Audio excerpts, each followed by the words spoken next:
Hey, what's up, everybody? Welcome back to Hope City, Arkansas Online for our August online experience. I'm Adam. You may not know him. This is Gabe Hoagland. He is our family ministry director here for Northwest Arkansas. And so, Gabe, I'd love for people just to get to know you a little bit, man. Tell us who you are, a little bit about you. So, like you said, my name's Gabe. I got married 2 months ago, and life has been a little crazy, but it's been awesome to hop in down here and just join the family and join this community. It's been great. Yeah, you started a new job. Yes. You got married. Yes. And now you're moving literally this week to Northwest Arkansas. Nothing stressful going on in life, right? Nothing at all. No, we're good. Yeah. Now, I would love to hear, man, and I think people watching would love to hear too. What's your favorite part about Northwest Arkansas so far? So far, probably has been getting just to know the community better and just getting to meet some awesome people that I can't wait to grow relationships with and just get to be around and have fun with, man. That's been the best part. Yeah, and man, what you're talking about, that's what we fell in love with this community too, is just people are great. The people are real, genuine, and along those lines, that's why we wanted to come start a church here. We wanted to create spaces for relationships and conversations, and to get rid of all the barriers between people and Jesus. Let them get up close with Him and get to know Him. So if there's anything in this video that you're like, man, this is good, this is worth sharing with my friends, man, be sure to like this, be sure to share it on your feed. Comment below, let us know where you're watching from, or even if there's something that stood out to you as we're going through our experience today. We would love for you to drop a comment and all that. And if you want to get connected with us, we got some ways that you can do that as well. We got some things coming up, Gabe, that, man, if you want to give us a rundown of that, and then we'll talk about how people can just get involved. For sure. Next Sunday, we're actually having our next in-person meeting here, actually where we're shooting right now, at the after-school program at 10 a.m. It's been awesome. All the information for that will be linked below in the comments section, so if you want to check that out, it's an awesome time just to come here and be in community with us. We're also having a party later this month, in August 28th at 6:05. We're going back to the baseball fields. We're going to watch the Naturals again. We had so much fun last time that we're going back again. And it's just an awesome time to be there and have fun, man. And tickets are free. But you got to register for that. All the details, like Gabe said, are in the comments below. Be sure to check that out. But if you want to get involved with us, you have questions, you want to connect with us, maybe grab coffee with Gabe or me or lunch or whatever that looks like, we got a couple ways you can do that. First, you can go to hopefornwa.city/connect and fill out that connect form right there. That's a great way for us to communicate back and forth. The other thing you could do is just drop a comment below or message us on here, and we'll follow up with you and would love to have you get involved. As a church, we do a few things a month. We gather together, and that's what Gabe was talking about. We throw parties, and we find ways to serve the community. And so we believe that life lived together is just better that way. It's just a better way to do life. And so around that, we would love to go beyond just the screen and connect in person. But for our online experience today, what you can expect is we've got some teaching around what it looks like to live out our mission as a church. We're going to talk about that more here in a minute. The other thing you can expect is we've got some music that's involved, and then just opportunities that if you're not part of a church, want to be part of a church, not even sure if you like church, but you're going, man, I think I could hang with these guys. We would love to connect with you. So stick around to the end, and we'll have some ways you can take some next steps if you want to. But glad you're here. We're going to jump into this month's talk. This is how we make an impact in our community and ultimately in the next generation. Well, hey, this summer we've been looking at how we live out our mission as a church, and that's to help people experience Jesus. And we think that when we experience Jesus, He changes our lives, and then He changes our lives with a purpose in mind. His purpose is that we would impact generations with His hope. Now, we've looked at this summer. We said that Jesus is a person who's meant to be experienced. And around Hope City, we say it this way, man, many of us have experienced church, but in the mix of weird rules or religion, like maybe we've never had the chance to experience Jesus like for real. But what Jesus came to offer, it wasn't more regulations or rules or religion. What He came to offer us was a relationship. And when we experience Jesus, He doesn't just leave us where He found us. What Jesus does is He actually starts to change our lives. But what we looked at last month was this, that life change, it comes with a cost. See, with Jesus, He always leads us to a better way to do life. And that means giving up something in order to gain the better life that He has for us. But look, even if we decide that cost isn't worth it, or it gets hard and we go back to the familiar, Jesus never gives up on us. He never gives up on us, no matter how far gone we think we are or how much we give up along the way. Instead, Jesus says that we are His masterpiece. He considers us His best work. And yes, we are a work in progress, but He's created us on purpose and for a purpose. And that's what we're going to talk about today, right, Gabe? Jesus wants us to experience Him. And as He changes our lives, He gives our lives a new purpose. He's actually inviting us into the kind of life that will impact generations with His hope. So specifically, what we want to talk about, Gabe, is like the generation we can impact. And that is literally the next generation. We have the opportunity today to create spaces and environments where the next generation gets to experience Jesus, where he changes their lives. And then what we believe will happen is they go on and impact generation after generation after generation and on and on and on. Yep. Gabe, that's your role here at Hope City, right, man? Yeah. Your focus is on impacting the next generation. So I would love for everybody watching just to to hear a little bit of your story, because I feel like your story ties directly into who we are as a church and the type of impact we want to make on the next generation. Yeah. So when I think about my story, I just think about how God provided people in the right time and at the right moment to speak truth and love into my life. Yeah, man. And even when it didn't seem like he was doing it, or he didn't even care, or didn't have a plan, like it still went through. Yeah. And God chose to answer it through these people. I think about, and I grew up in a house where it was pretty normal. Like, I would say a pretty normal childhood. My mom, my grandparents, they were all really devout Christians. They went to church every Sunday. We were always there, always involved, doing everything. Yeah. And it just seemed normal. And then in 5th and 6th grade, like, a lot of things changed, and my life looked a little different. We moved from a big city to a small town. Yeah. And I was already the new kid, so that's hard to be enough as a middle schooler. But on top of that, my grandpa got his first diagnosis with cancer. And it just started this battle for years over his health and his life, really. And then on top of all of this, my parents decided to separate and get a divorce. And it all happened during this time, and I was just left like, what is happening, God? Like, what's going on? And you're in middle school. Yeah, I mean, middle school's hard enough. Yeah. Middle school's hard enough, but these things just kept piling on and piling on.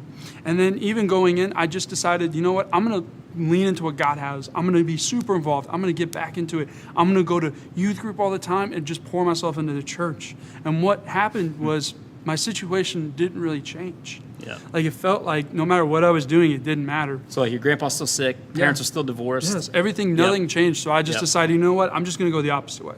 I'm going to do what I want. And in high school and even into like my later years in high school, I was just doing whatever I wanted. I wasn't going to church. I wasn't even listening to the people around me, pouring truth into me. I was just going through the motions. And it was in that moments, like, my grandpa actually passed away during this time. And that just, even on top of everything, was like the cherry on the cake. It was just like, God, like, you don't care right now. Yeah.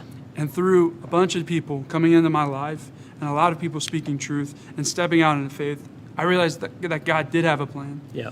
And he answered that plan. And he did love me and cared about me. He answered it with people like my mom, my grandma, my grandpa, my youth pastors, Charlie Landis and Caleb Hutchcraft, my youth sponsors, Jerry Dale and Skylar Davis, all these people that God placed in my life at the right time, in the right moment, speaking truth into my life. Yeah. And even if they didn't know it, and I didn't realize it in the moment either, like, that changed me and impacted me so deeply. And I probably wouldn't be here today without those people. I don't think I would. Yeah, man. No, that's good. Thanks for sharing that. Yeah. Gabe, you know, I bet for each of those people you just talked about that God sent into your life, chances are in the moment they probably didn't even realize the impact they were making. If they were being honest, they probably couldn't see like how they were impacting your life. No. And I think for a lot of us, when we think about our lives, we ask this question, like, what difference am I really making?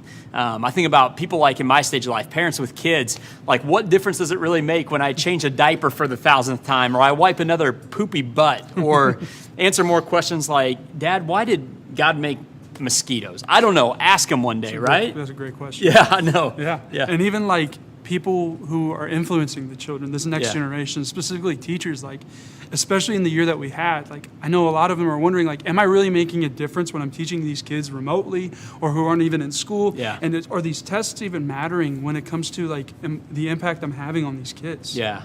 Or, you know, I think about grandparents. I hear this from my parents, like, this is where the fun starts, right? But let's be honest, like, your grandkids, they kind of wear you out sometimes, don't they? And your kids, they don't parent the way that you did. At least that's what my parents tell me anyway. Yeah. And you have to wonder sometimes, am I really making a difference? Yeah. And then kids, like, you may not have kids, you may not like kids, you may not even think they like you. Like, what impact can you really have on this generation? What difference can I really make? And here's the answer, Gabe, and it's really depressing. On your own, you can make no difference. nothing. In fact, that's what Jesus promised us. He said that what seems impossible will stay impossible apart from him. But with Jesus, here's what's true. Anything is possible. In John chapter 15, verse 5, Jesus compared our lives with him to grapes growing on a vine. I mean, Jesus was always using these analogies from real life to explain something deeper on a spiritual level. Jesus says this in John chapter 15, verse 5. He says, I am the vine and you are the branches. If you remain in me and I in you, you will bear much fruit. But apart from me, you can do nothing. See, when you think about fruit, right, and it's growing on a vine, it's dependent on that vine for its ability to bear fruit. So like if a branch gets cut off of a grapevine or an apple tree, like how many grapes or apples can that branch produce? Probably none. Yeah, nothing, right? And Jesus says that our lives are the same apart from him. We can do nothing. We can't produce anything good. But when we experience him and he changes our lives, our best shot at becoming who he created us to be, to making an impact on generations to come, it's by remaining or living in him. And when we remain and live in Jesus, he promises us that we will bear much fruit. And this is like a Bible way of saying that we'll make a lasting impact in the world. See, when bearing fruit, if you read that phrase in the Bible, it's always a metaphor of impact and multiplication. Because a tree or a vine that bore fruit, it continued not to produce like just one grape or one apple, but it produced seeds, right? Seeds that when they were planted in the ground, it produced more grapevines or more trees that produced fruit for generation after generation after generation. And that's the type of impact Jesus wants to make through us. So when we follow Jesus, he also gives us this gift called the Holy Spirit. It's literally Jesus living in us and teaching us how to live our everyday lives as if they were his. So it's like this. If Jesus worked my job, how would he show up? Or if he was married to my spouse, how would he handle this conflict? If Jesus was the parent to my kids, or he lived in my singleness, or he lived next door to this neighbor, and you know the neighbor, the weird neighbor I'm talking about, if Jesus lived my life, how would he do this? That's what the Holy Spirit wants to do in us. And that's ultimately what bearing fruit looks like. So when we talk about making an impact on the next generation, the best shot we have of making that kind of impact, a lasting impact, is when we remain in Jesus. So Gabe, that does bring the question, like Jesus, we got to look at what he says, but man, why does the next generation matter so much? I mean, just even practically to us today. That's a great question. Yeah. I think if we look at statistics today, we can see like within the last 10 years, church dropout rates have risen by 10% from the last generation. 36% of young adults today and teens, they feel like they aren't able to ask questions at church about their faith. Wow. 27% of adults and teens don't feel like that the church has helped them with their doubts or insecurities in their faith. And even another 20% think that the church has done nothing, or even their faith has done nothing to help their mental illness. And that's even on the rise if you think about the last year that we've had, right? Oh, it's been a crazy year. And these stats don't seem to be getting any better. Yeah. But what I see in my generation and the generation after is this call for change and this awesome opportunity we have to impact them and transition them out of making them less of these statistics and making them more of the statistics that point back to Christ. That's right. Because when we remember with all of these things like Jesus, anything is possible. With Jesus, anything's possible. That's right, man. That's right at the heart of who we want to be as a church, because when we talk about some of these statistics, we want to be a church where it's okay to ask questions. It's okay to have doubts. It's okay to work through, like, not everything being right mentally, physically, emotionally, whatever. We're a safe place to process through that stuff and get to know Jesus. And I love how you just said it, Gabe, because with Jesus, what seems impossible isn't. Anything is possible. But in order to make an impact on generations, it starts with one generation, and we're looking at the next generation. So we want to look at this question together. What difference can we make as a church in this next generation? And so a lot of what we're going to talk about today, it was shaped through a book called Kids Matter by a pastor named Scott Pugh. So if any of this resonates with you, or if you want to dive deeper into this, you can check out that book and you can learn more through that. But if you spend any time with Jesus, like if you were one of the people that was physically with him in his day, you would see this. But for us today, sometimes if we don't slow down enough, if we're reading the Bible or we're reading the stories about Jesus, we miss this point, that there is one group of people that specifically Jesus seems to care about an awful lot. Again, we can miss it if we're just reading through the Bible and we don't slow down enough and pay attention. But that group of people is actually kids. In fact, one of the times that Jesus, Gabe, got the most angry, the time that he got the most upset with some of his closest friends was around how they treated kids. In Mark chapter 10, verses 13 and 14, it says this, that people, likely parents, they were bringing little children to Jesus for him to place his hands on them, just like to bless them. But the disciples rebuked the parents who were bringing the kids. They're like, get away. When Jesus saw this, though, he was indignant. So if you can picture this, here's this group of parents with their kids, and they really want to get their kids to experience Jesus. As a dad, I can identify with that. But the people closest to Jesus kept saying, no, Jesus doesn't have time for people like you. Like, your kids aren't important enough. Jesus is too busy making a bigger impact in the world. And in case you didn't get the memo, he's kind of the savior of the world. Like, he's got a pretty big job to do, so your kids are just going to have to wait. But that's not how Jesus views kids. See, the problem was in that culture, kids, they weren't considered nearly as important as what they are today. The center of life and culture, it oriented around men. In ancient Rome and Israel, their culture was a man's world. Women and children were an afterthought in most scenarios. So at the very least, the disciples would have interpreted these kids coming in this request. At the very least, they would have said, this is annoying. Like, Jesus doesn't have time for this. And at worst, they would say that Jesus is just too important to waste his time with your kids. I mean, can you imagine? But what did Jesus do in this scenario? It says that he was indignant. It literally means he was ticked off, like he was angry. Why? Because they wouldn't let the kids come be with him. See, in this moment, Jesus was letting his disciples and us today know that he really cares about kids. And they're really important to God, and they're really important to God's plan for the world. So let me ask you this question for you. What do you get angry about? What really gets you fired up? What breaks your heart? And take a minute and think about that.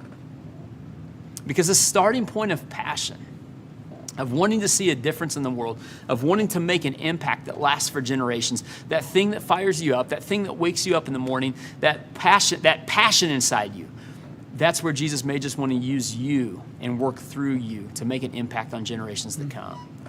See, for Jesus, what made him angry was when people acted like kids didn't matter. In fact, Jesus, Gabe, he made it even more clear about how he felt about kids in Matthew chapter 19, didn't he? Yeah, in verses 14 and 15, they say, Jesus said, let the little children come to me and do not hinder them, for the kingdom of heaven belongs to such as these. Yeah. When he had placed his hands on them, he went on from there. See, Jesus would often take the time to address the selfishness and pride of the people he was around by pointing to the way that children are.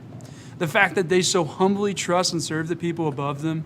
You see, Jesus was constantly turning the idea of what people had a king was supposed to be and did and said, and even how they led. And in that way, he loved and found the value in children around him. And he was able to not only turn the perception of what people thought of him as the leader, as the king, but how the kingdom that he served was going to look as well. That's good, man. Yeah, you see, when Christ says that the kingdom belongs to people who approach like kids, more questions than answers. Don't have it all together. Sometimes they are kind of funny and say and do some silly things, but he's saying on top of that, they're genuine. Yeah. Just how children are. Just real, right? Yes. Yeah. There's so much for us as adults to understand when it comes to approaching life like this. Yeah. And it makes me think back to this story I heard from this pastor who was baptizing his kid. And the kid was 7 years old, and the pastor wasn't sure if his kid was ready or not. And he looked at his son and he said, son, why do you want to get baptized? Yeah. The son took a second and he said, Dad, it's because Jesus loves me and he died for me. Wow. And sometimes it takes a child to really show us the most important part of our faith, to remind us of what's important, what's genuine, and what real love looks like. Yeah. And so what can you learn from kids in this way? But Jesus, he wasn't done there yet. No, not only did we learn that when we enter the kingdom, we enter like kids, but Jesus is going to double down on this concept. And not only who belongs in heaven, but he's going to challenge everyone with who is the greatest in the kingdom. Right, Adam? Yeah, so Jesus is going to pick up in Matthew chapter 18, verses 1 through 4. And it's this crazy scenario. It says that at this time, the disciples came to Jesus and they asked him, who's the greatest in the kingdom of heaven, Jesus? Translation, Jesus, which one of us is your favorite? Would you pick a favorite and tell us which one is most important to you? And in response, he called a little child to him and he placed the child among them, just sat him in a circle. And he said, truly I tell you, unless you change and become like little children, you will never enter the kingdom of heaven. Therefore, whoever takes the lowly position of this child is the greatest in the kingdom of heaven. And then if you skip down a few more verses to verse 10, it says this. It says, Jesus told him, see that you do not despise one of these little ones. See, in this moment, Jesus is communicating a couple of key points. Not only do we, as you said, Gabe, approach Jesus with the simplicity of a child, more questions and answers, not having it all figured out, But children matter to Jesus, and their approach to faith matters so much to Jesus that he picks out a child out of this crowd of people as the example of who is the greatest in the kingdom. I mean, think about that. Again, in that culture and context, this would have been shocking because it was a man's world where men held the power and where the center of society, especially in the family, like the center was the man. So much so that when a baby was born into an ancient Roman family, get this, that baby was placed on the ground at birth. Not given to his mother, but placed on the ground. Then it was up to the baby's father, the man of the house, to decide if that baby was worth keeping or not. To decide if that baby made the cut to be part of the family. If the baby was strong enough, healthy enough, whatever. If the father picked the baby up, he was accepting the baby into his family. But if he didn't and the baby laid there, it was taken outside and abandoned. It was left for dead, or the baby would be picked up and raised as a slave. And even then, after a baby had been accepted, even if they made the cut, they're in the family, if a child made his father angry, the father had the right to disown them. Some of you, maybe your dad threatened you with that, I'm going to disown you. But it was real. They go, hey, you don't have any right here. Or they're sold into slavery, or worse, they're killed. And when it comes to who's the greatest in the kingdom of heaven, Jesus picks up a child, and he brings him to the center, and he goes, this is what it looks like. So in this moment, when Jesus places a child at the center of who is the greatest in the kingdom, then continues on instructing people that they must not even despise a child, he's making a statement. He's making a statement on how important kids are to him and ultimately how important they are to God. See, kids are at the center of God's plan for the world. Let me say that again. Kids are at the center of God's plan for the world and his plan to impact generations. But this idea didn't stop with Jesus. See, I heard a story one time that in the 4th century, a few hundred years later, the Roman emperor at the time, he issued a decree stating that the Christians were actually undermining and undoing the very foundations of the Roman Empire. And it wasn't because they were fighting a war. It wasn't because they were starting riots or rebelling. No, this emperor, get this, he said that Christians were undermining the empire because of how they took care of these throwaway kids, the kids that didn't make the cut. The Christians would go pick them up and take them in and raise them. Christians were undoing Roman culture by how they loved and how they looked after widows and orphans, how they looked after the weak and the powerless. Where did they learn this? Well, I think it went back to these moments that the first followers of Jesus had with him. And then they passed that on to the next generation. And then the next generation picked it up. Then the next generation. And ultimately, we sit here today in Northwest Arkansas because these followers of Jesus took this seriously, that the next generation really matters. Yeah, really and here's how Jesus modeled that. Just real simply, right? He cared for kids. But it was one kid at a time, one conversation, one relationship, one family at a time. He made time for kids, and he elevated the worth and value of every human who was ever created in the image of God. But he placed a special emphasis on the next generation. See, Jesus' mission, it was always to save the world. It was always to impact generations. But the way he's chosen to do that is through people. It's through us, you and me. And the same is still true for us today. Jesus wants to make that impact on your life so that you can impact someone else's life. It's one person at a time, though. So I would just ask this question. Who's your one person? Gabe, back to your story, this principle. Yeah. It's ultimately what God used to show you that he cared about you and that you weren't alone, right? You were one kid that needed to know that you mattered. What did that look like? I mean, it was just each time I was with somebody or each conversation I had, each moment with people who showed me I mattered to them, it made me feel and understand that God did care about me. It was these people that stepped out in faith and followed God's instruction for the next generation that showed me I mattered to God. It was the right people at the right time being placed by God in the right position. That's right. To show me that God cared about me. Yeah, that's awesome. Yeah. So Gabe, I guess the question back to you then that I would like to ask is, man, why do you want to make an impact on the next generation? Ultimately, why would you sign up to be part of a church plant in Northwest Arkansas, and why are you here today? It's a question I've thought a lot about, but I want to impact the next generation because I was lucky enough to have people placed around me and people that stepped out in faith, pouring God's love and truth into my life. And I never want another kid or teenager to have to feel that same way I felt and not have someone speaking truth into them, that everyone should have the opportunity to hear this. Yeah. And that's right at the heart of who we are as a church. We want to create the spaces for kids that maybe don't think that they matter or they don't know that they're not alone. And if we're going to impact generations as a church, we know it starts with the next generation. Jesus really cares about kids. And he cared about you, Gabe, when you were a kid. He cared about you in a really vulnerable moment, didn't he? And he made it very real for you. And for me, I haven't even had a chance to share my story, but Jesus cared for me when I said that I hated him and I ran away. And ultimately, we're two kids who sit here as adults today because the right people at the right time made a difference in our lives in the right way. And it was all because they trusted Jesus to make an impact in our lives. Yeah.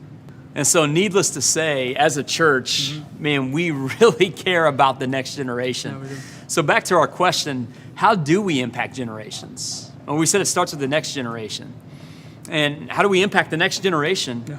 It starts small. And it may even at times feel like this. What difference am I really making? But Gabe, Hope City Church here in Arkansas, we're coming here, we're planting, we've got a vision and hope for the future. What does it look like for this church to make a difference in this community? So we're going to, when I think about that, I think about our environment that we're creating for our kids in the church. It's literally here at the after-school program location. Right where we're shooting. Yep, I-49 and Sunset. It's an awesome space. And we're going to set ourselves with a high expectation, and we're going to reach that expectation. We're going to create a safe, loving, and awesome environment where kids can have fun, where parents know they're safe. Yeah. But at the end of the day, they both know that they're going to get impacted by Jesus in one way or another. And that's our goal. And beyond that, they're going to have adults that are going to jump into their lives, right, man, and just start investing in them, like we were just talking about. People that were like in my life, where they're just going to step into what God is leading them and where God is telling them, and they're just going to pour into your children, into the children, into this next generation.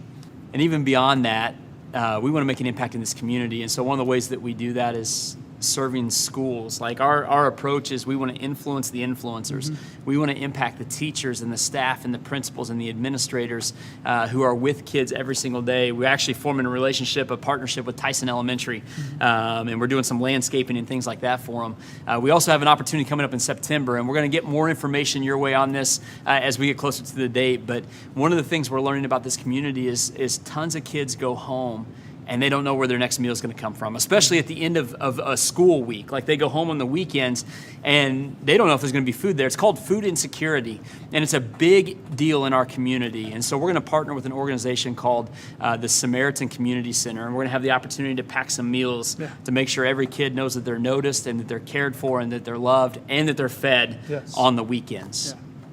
So I know that a lot of us watching, and maybe even for me personally, I go, man, that's what our church is doing. Hey, good for you guys. But what about me? How do I make a difference personally in the next generation? Yeah, I think it starts with thinking about what we've been asking throughout this entire video. It's like, what makes you angry? Yeah. What breaks your heart? Like, what do we learn from kids and how they approach life, Jesus, and even their faith? It's simple, right? Yeah. And we got to learn from the early church that generational impact started by valuing life in kids where no one else did. Yeah. Like looking at the kids that didn't have friends and say, I'm going to be with them. That's right. And so, Gabe, for a guy like you or somebody that maybe isn't married, somebody without kids, how do you make an impact? I think, there's a couple really good ways you can do that. I'm sure everybody that's not married or is married and doesn't have kids, I'm sure you know somebody that has kids and that they need a break. So offering to give them, go babysit somebody. Yeah. Go sit with their kids. Let them go out and go sit with kids and have uninterrupted time with them. Volunteering at your local youth centers or projects like Big Brother and Big Sister, those are awesome. And even volunteering here with our church, our kids, I'm always looking for more people to jump in and have fun and hang out and play games and build blocks and teach these kids about Jesus and pour into them. Yeah, you have something to offer to kids. Yes. Yeah. Beyond that, as a parent, I think about this, that if you are a parent, I'll give you one principle that God's teaching me big time right now, is just slow down and take time. Like my son, he's been asking me to go out back and throw the football or throw baseball with them. And sometimes I'm on my phone and I'm too busy or I'm too consumed. I think that what I'm doing with planting this church is too important that I'm not even making time for my own kids. And what God's really impacting my life with right now is, dude, put your phone away and go play football with them. Even when it's 100 degrees, 100% humidity, and mosquitoes are out, all that stuff, just go out back and play. So parents, just make time, take an hour just to sit and be, or an hour to play with your kids. That could be the biggest impact you make on the next generation. And one other thing that I would add in there is, one of my favorite pastors, Andy Stanley, says it this way: do for one what you wish you could do for everyone. So what difference do you hope to make? What generational impact do you want to make? Think about one person, one kid that you could do that for. Whatever that difference is you want to make, do for one what you wish you could do for everyone. That's how this idea of multiplication starts. Yeah. And I see this idea of impacting generations, this idea of multiplication, it's always been God's plan for the world. See, God called the nation of Israel out of slavery in Egypt. After 400 years in slavery, God brought them to a place, and he's getting ready to take them into the promised land. But he told the people to pass on these types of commands to their kids and to their children after, so that they would get to enjoy the life that God had for them. See, impacting generations, even going back to the very beginning, it always has been God's plan for the world. The Israelites, they were even given this prayer that they were to pray over each other and over their families and over their children. And this prayer, it goes like this. You maybe have heard it because it's been turned into a song now. Yeah. But in Numbers chapter 6, verses 24 through 26, it says this: "The Lord bless you and keep you. The Lord make his face shine on you and be gracious to you. The Lord turn his face toward you and give you peace." And so when you think about that, I mean, isn't that what you want for the next generation? See, that's God's heart for us as people. It always has been and always will be. And so now we're going to sing a song that's based on that prayer. It's our prayer for you. And it's our prayer for the next generation as a church. And as we sing this song, man, maybe you just take this song in and let these words just kind of soak in. But if it becomes your prayer as well, maybe you sing it, whether you're in the car driving down the road or you're in your living room. But ultimately, God wants to bless you, keep you. He wants to give you his peace. He wants that to go generation after generation after generation. Yep.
Sing together today.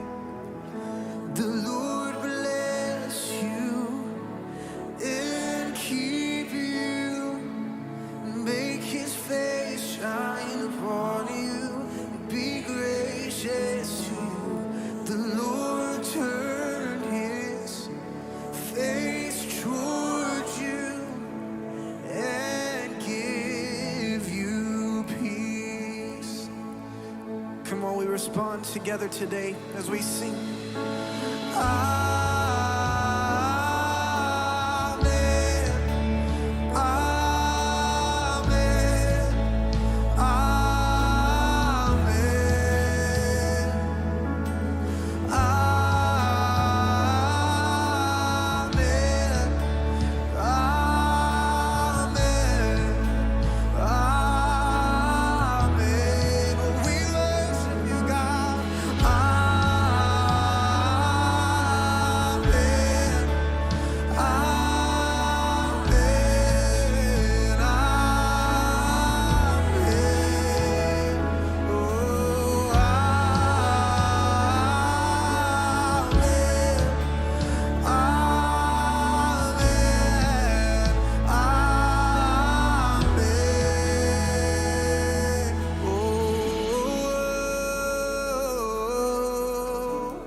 His favor be upon you and 1,000 generations, and your family, and your children, and their children, and their children. May His favor be upon you and 1,000 generations, and your family, and your children, and their children, and their children.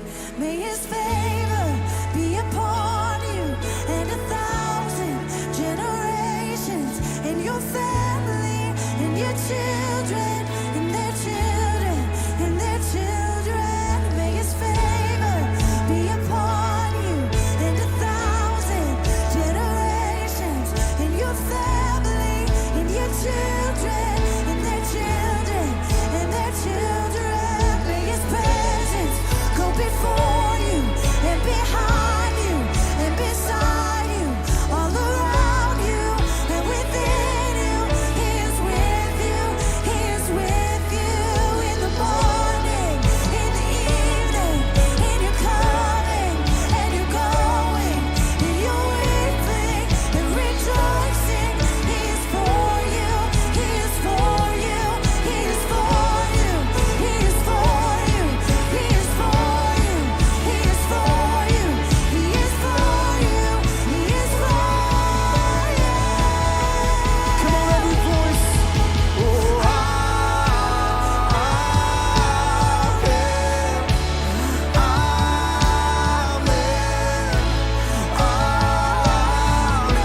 oh, we give you praise.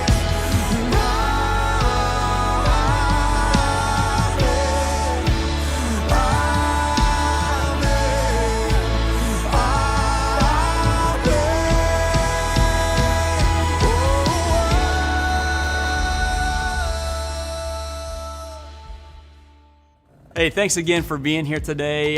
We're literally sitting in a space called the After School Program. This is where we gather on the weekends. And Gabe, we got a gathering coming up next Sunday, right, man? Yeah, next Sunday, August 15th, we're Yep. going to be meeting here, 10 a.m. to noon. It's going to Yep. be awesome. It'll be a great way to come experience this community, experience what God's doing here in Northwest Arkansas. That's right, man. And then later this month, we've got another chance for you to just have fun and experience our community in just a great environment. We're going back to the baseball fields, going to go see another Naturals game. The game time is around 6 o'clock. Yeah, man. Tickets are free, but we only have 100 of them, so if you could register online to let us know you're coming, RSVP, give us a couple of numbers of who's coming with you. Yep. That'll help us a lot. Yep, all those details are in the comments below. And if you want to connect with us outside of like a gathering or, a party, baseball game or whatever, we'd love to grab coffee with you, sit down, hear your story, do lunch or something like that sometime. Again, you can drop a comment below. You can message us on here. You can go to hopefornwa.city/connect. And we'd just love to get to know you. Thanks again for being here today. Hope this time has been really good, really impactful for you and your family. And we would love to have you join us at some point in person as we look to impact the next generation. Yeah. Awesome. Thanks, guys.